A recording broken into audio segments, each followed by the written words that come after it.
lakini mmeshuhudia ripoti niliyokabidhiwa na mavitabu yale yaliyoko pale. Hii ni ripoti ya rais. Aliyeunda tume ni rais, na ripoti yote hii ni ya rais.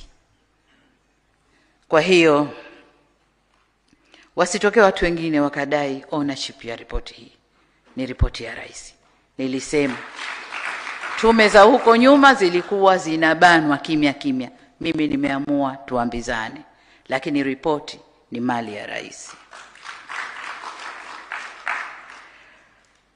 Tumepokea, nataka niwahakikishie tume kwamba tumepokea mapendekezo yote yaliyowasilishwa na tutakayoyasoma kwenye makabrasha yale, na tutaanza kuyafanyia kazi mara moja. Katika hatua hii nitoe wito kwa Watanzania wenzangu, tuungane kwa pamoja kulirejesha taifa letu kwenye misingi yake. Na katika kuakisi mapendekezo ya taarifa ya tume, serikali itachukua hatua za haraka zifuatazo.